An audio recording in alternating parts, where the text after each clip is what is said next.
करीब करीब आधा दर्जन जिलों में लोगों ने हाथों में बैनर पोस्टर लेकर के प्रदर्शन किया है। ज्यादातर जगहों पर जुमे की नमाज के बाद लोगों ने बिना इजाजत जुलूस निकाला, जिसकी वजह से कई जगहों पर तनाव का माहौल बन गया। और जब पुलिस इन प्रदर्शनकारियों को रोकने के लिए पहुंची तो कई जगहों पर जुलूस निकाल रहे लोगों की पुलिस के साथ भी झड़प हो गई।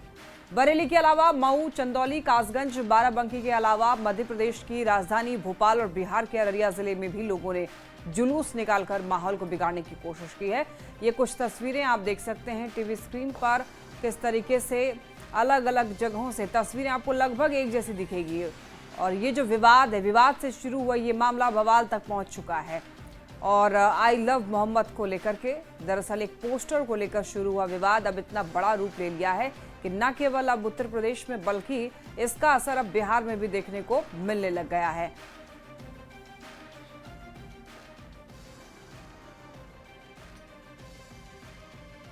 अब देखिए, आई लव मोहम्मद पोस्ट से शुरू हुआ विवाद जो है अब बिहार तक पहुंच चुका है। अररिया के जोगबनी इलाके में हालात बिगड़ चुके हैं जब सोशल मीडिया पर किए गए पोस्ट पर युवकों ने आपत्तिजनक टिप्पणी कर दी। इसके बाद माहौल और ज्यादा गर्मा गया और मुस्लिम युवकों ने विरोध जताते हुए जमकर हंगामा किया। दुकानों को जबरन बंद करवाने की कोशिश की गई।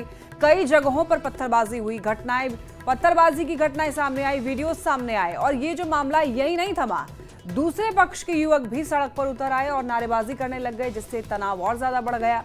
तो देखिए, हालात को काबू में लाने के लिए पुलिस प्रशासन इसके बाद हरकत में आया। एसपी अंजनी कुमार ने न्यूज 18 से फोन पर बातचीत में यह बताया कि सोशल मीडिया पर आपत्तिजनक टिप्पणी के बाद कुछ युवक जो हैं और ज्यादा उग्र हो गए थे। उन्होंने ये साफ किया कि इस मामले में दिए गए आवेदन पर कार्रवाई की जा रही है। फिलहाल देखिए, पुलिस सीसीटीवी फुटेज खंगाल रही है ताकि ये पता लगाया जा सके कि आखिर किन असामाजिक तत्वों ने उपद्रव किया।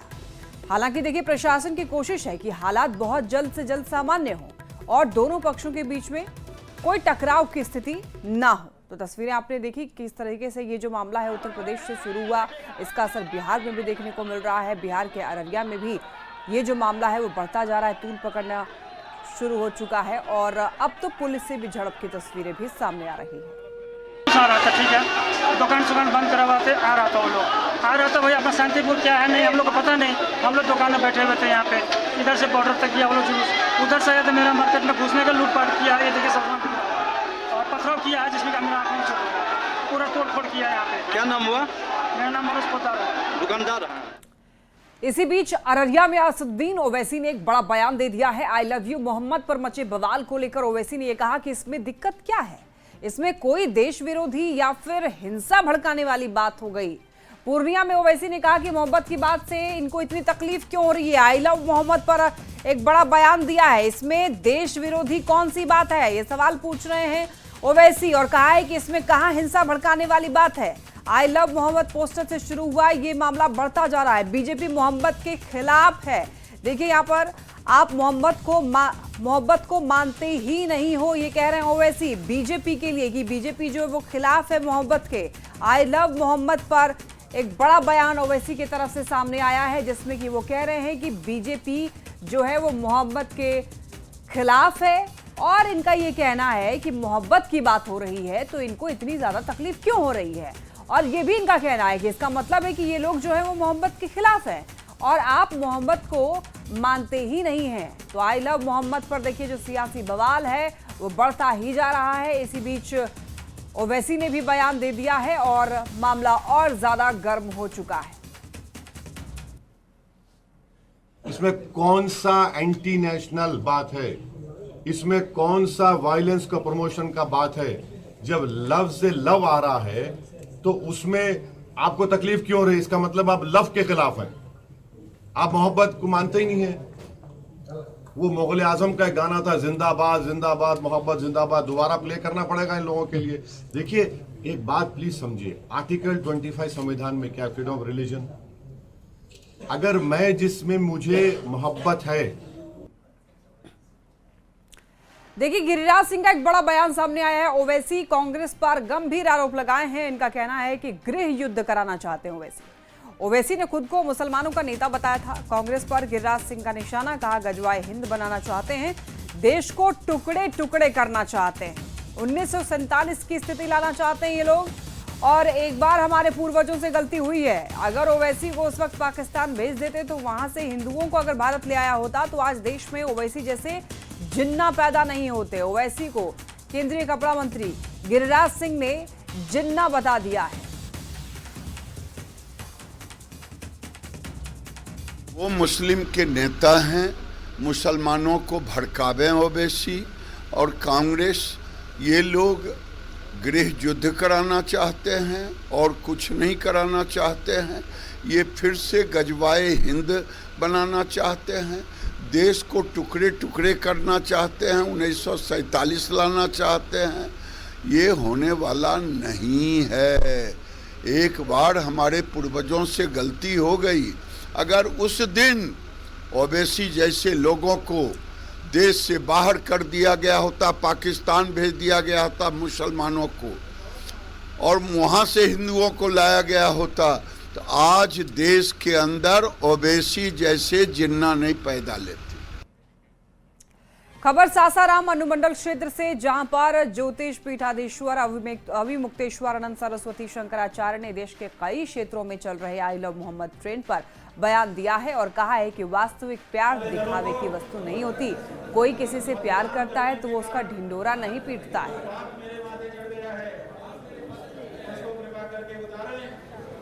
भाई हमारा ये कहना है कि कोई किसी से प्यार करे, उसके लिए ढिंडोरा पीटने की ज़रूरत होती है क्या? मैं किससे प्यार कर रहा हूँ, इसके लिए ढिंडोरा पीटना, ऐसा तो हमने कभी नहीं देखा। अगर हमको आपसे प्रेम हो जाए तो हम ढिंडोरा पीटेंगे कि मुझे अमुक पत्रकार से प्यार हो गया? प्यार तो प्यार है। कौन कहता है कि मोहब्बत की जुबान होती है? ये हकीकत तो निगाहों से बयां होती है। आई लव मोहम्मद पर जारी बवाल पर सियासत में भी उबाल देखने को मिल रहा है। यूपी के मंत्री दानिश अंसारी ने कहा है कि यहां पर हर जाति और धर्म एक समान है, तो बिहार में नेता प्रतिपक्ष तेजस्वी यादव ने कहा कि बीजेपी हिंसा भड़काने में नंबर 1 है। देखिए, उत्तर प्रदेश की हमारी योगी सरकार हर जाति धर्म मजहब के सम्मान की रक्षा के लिए पूरी ईमानदारी के साथ खड़ी है। सभी जाति धर्म मजहब के लोग उत्तर प्रदेश में बराबरी के साथ आगे बढ़े, इस चीज़ों को सुनिश्चित करती है हमारी योगी सरकार ग्राउंड लेवल पे। और कहीं भी अगर कोई किसी को समस्या कोई बात है तो हम सब लोकतांत्रिक तरीके से अपनी बातों को रखें। देखिए, हिंसा भड़काने में भाजपा नंबर 1। यूपी से जब खबर आती है, इसी तरह की खबरें आती हैं, नफरत की, तकरार की, जहर, कभी पढ़ाई की, दवाई की, कमाई की, सिंचाई की, उद्योग की, धंधे की बात हम क्यों नहीं करते? इससे नुकसान किसको है? यूपी को है, देश को है। जहाँ शांति होगी वो राज्य प्रगति करेगी।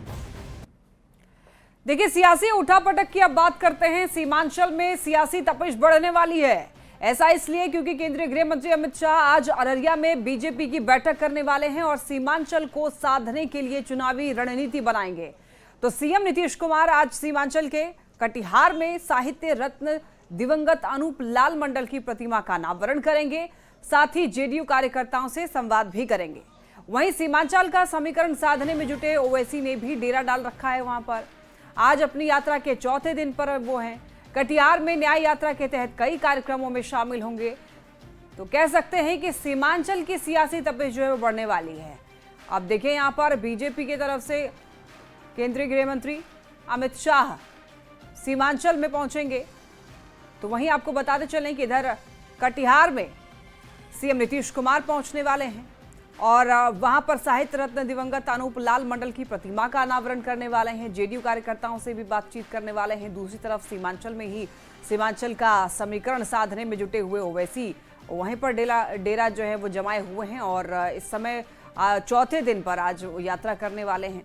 तो कटिहार में न्याय यात्रा के तहत कई कार्यक्रमों में शामिल होने वाले हैं। ये 3 तस्वीरें देखिए, आप टीवी स्क्रीन पर देख सकते हैं। आप अलग अलग पार्टियों के जो दिग्गज हैं वो सीमांचल के समीकरण को साधने में जुटे हुए हैं।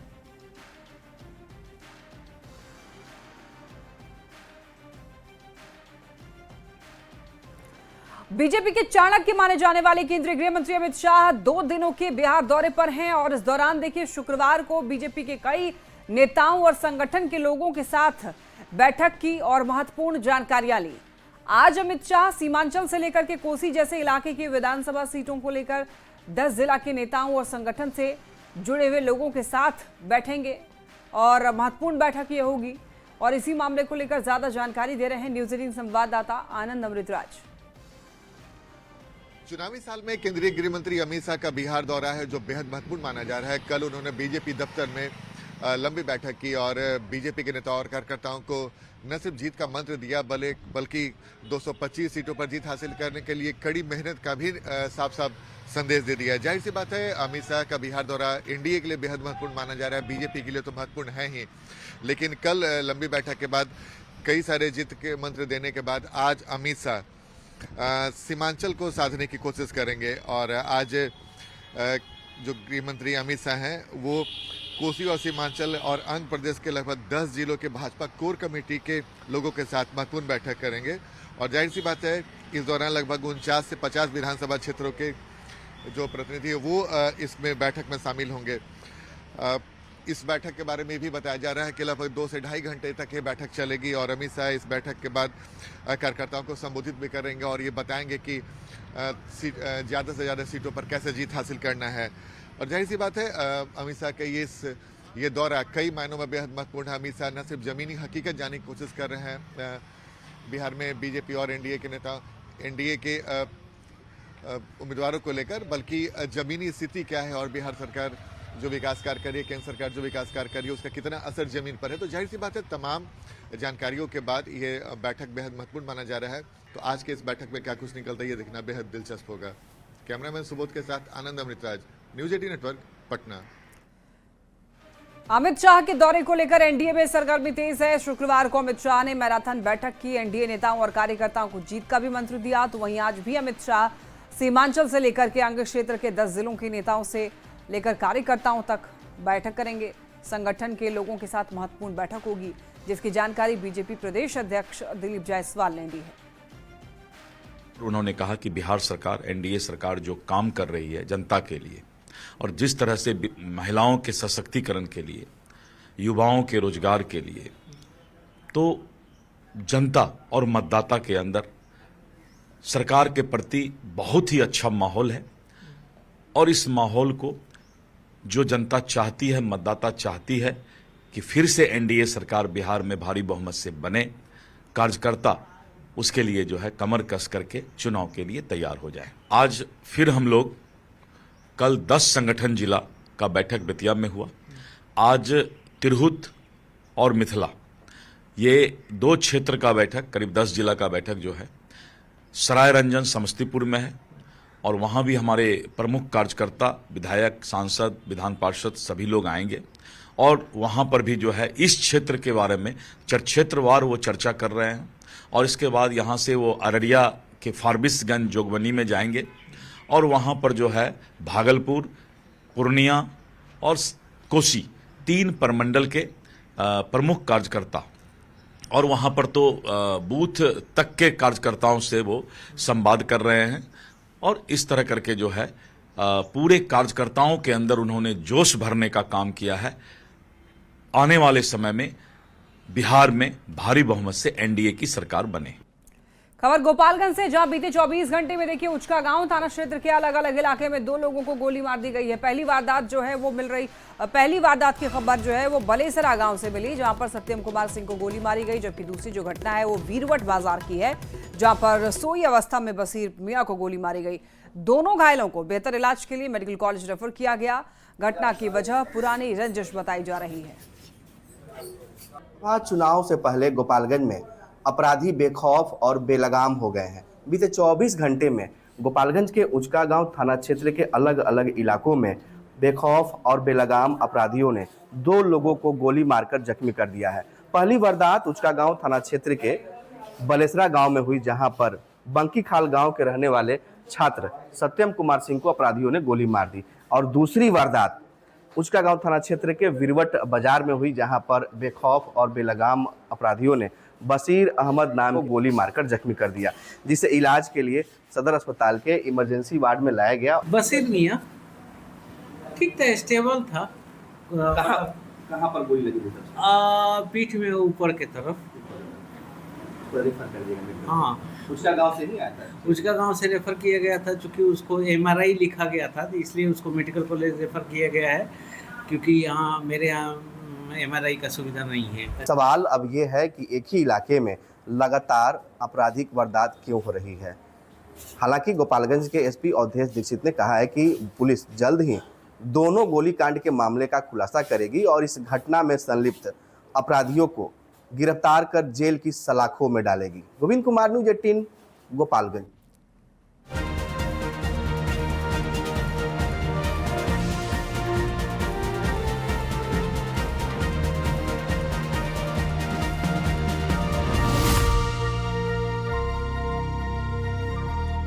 छपरा की महिलाओं में देखिए, इधर मुख्यमंत्री महिला रोजगार योजना का लाभ मिलते ही काफी खुशी दिखाई दे रही है उनके चेहरे पर। खासकर मुस्लिम महिलाओं ने प्रधानमंत्री नरेंद्र मोदी को इस योजना के तहत 10,000 रुपए मिलने पर धन्यवाद दिया है। महिलाओं ने कहा है कि वो छोटे उद्योग में निवेश करके अपनी आजीविका बढ़ाएंगी। इसके साथ ही वो भविष्य में 2 लाख रुपए तक की सहायता पाने की उम्मीद रखती हैं और इस योजना ने महिलाओं को सशक्त और आत्मनिर्भर बनाने का अवसर दिया है। देखिए न्यूज़ 18 संवाददाता संतोष की रिपोर्ट। सहायता राशि की रकम महिलाओं के खाते में आने लगी और छपरा की इन तमाम महिलाओं में काफ़ी खुशी की लहर है। आप देख सकते हैं कि मुस्लिम महिलाएं भी हमारे साथ मौजूद है, जो कि प्रधानमंत्री मोदी का भाषण सुनने आई थी और हमसे बात करेंगे। मैं कारोबार सोचे हैं करने के लिए। कारोबार करने का सोचे, क्या कारोबार सोची हैं? सिलाई, मतलब सिलाई चलाते हैं। सिलाई चलाती है पहले से? उसको आगे बढ़ाएंगे। उससे क्या आगे बढ़ाएंगे? अपना छोटा सा दुकान है फुटपाथ पे। जी, बहुत है सार्थक, इससे तो बहुत सुविधा मिली है महिलाओं को।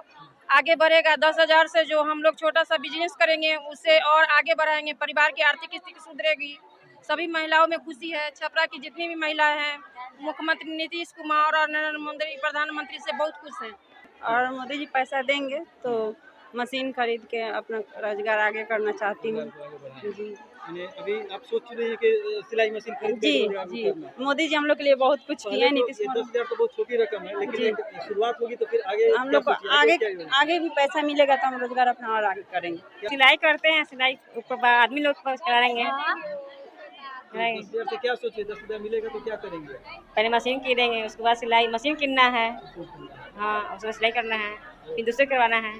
सही है, अच्छा है, दे रही है तो सब सुविधा है, आदमी को सुविधा मिल रहा है, फिर मिलेगा इससे आगे भी तो और सुविधा होगा। तमाम जो महिलाएं हैं कहीं ना कहीं पहले से रोजगार से जुड़ी हुई है और प्रधानमंत्री मोदी के इस योजना से और मुख्यमंत्री की इस योजना से जब इनके पास पैसे आएंगे तो उस रोजगार को आगे बढ़ाएंगी और कहीं ना कहीं अपने आप को सशक्त बनाएगी, जिससे लेकर के सरकार ने भी इस योजना को शुरू किया है। खास करके मुस्लिम महिलाएं भी इस योजना में बढ़ चढ़ कर हिस्सा ले रही है और इनका ये कहना है कि छोटी सी ही रकम से ही इस रकम के जरिए वो अपने रोजगार को उस मुकाम तक ले जाएगी कि अपने परिवार को सशक्त और आत्मनिर्भर बना सके। संतोष गुप्ता, न्यूज़ 18, छपरा।